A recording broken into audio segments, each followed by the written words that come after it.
జగన్ను జైలుకు పంపాలనేది కూటమి ప్రభుత్వ లక్ష్యం.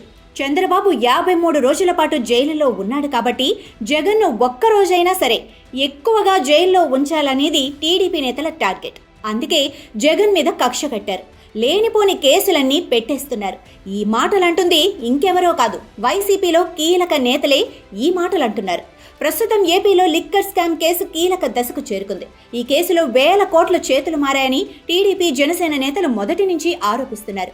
కూటమి అధికారంలోకి వచ్చిన తర్వాత కేసు నమోదు చేసిన ప్రభుత్వం విచారణ కోసం సిఐడిలో ప్రత్యేక బృందాన్ని ఏర్పాటు చేసింది.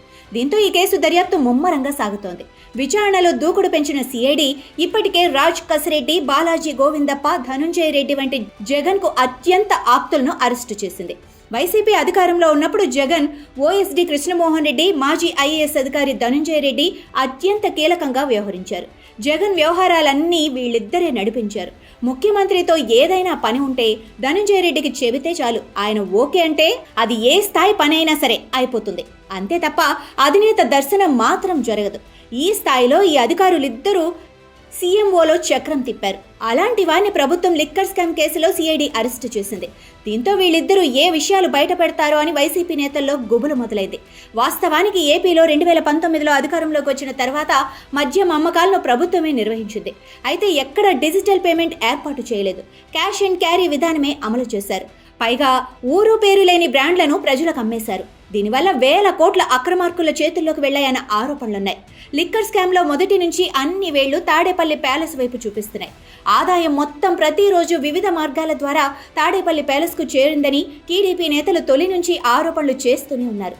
ఈ కేసులో బాలాజీ గోవిందప్ప అరెస్టు తర్వాత అందరి దృష్టి వైఎస్ జగన్మోహన్ రెడ్డి సతీమణి భారతీరెడ్డిపై పడింది.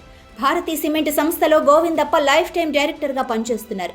భారతికి గోవిందప్ప అత్యంత నమ్మకస్తుడిగా వ్యవహరిస్తున్నారన్న మాట అందరికీ తెలిసిన విషయమే. గోవిందప్ప అరెస్టు తర్వాత భారతీరెడ్డికి సమన్లు జారీ చేస్తారని అంతా భావించారు. కానీ అనూహ్యంగా ధనుంజయ రెడ్డి, కృష్ణమోహన్ రెడ్డిలను సిఐడి అరెస్టు చేసింది. దీంతో ఈ కేసులో నెక్స్ట్ టార్గెట్ జగన్ అనేది అందరూ భావిస్తున్నారు. లిక్కర్ స్కామ్ కేసులో సిఐడి అరెస్టుల పర్వం కొనసాగుతూ ఉండగా దీనిపై వైసీపీ నేతలు తీవ్ర విమర్శలు చేస్తున్నారు.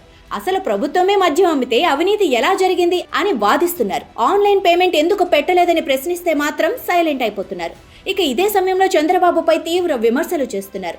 జగన్ను అరెస్టు చేయాలన్న లక్ష్యంతోనే చంద్రబాబు పనిచేస్తున్నారని, కనీసం 54 రోజులైనా సరే జగన్ను జైలులో ఉంచాలని చంద్రబాబు కంకణం కట్టుకున్నారని ఆరోపిస్తున్నారు.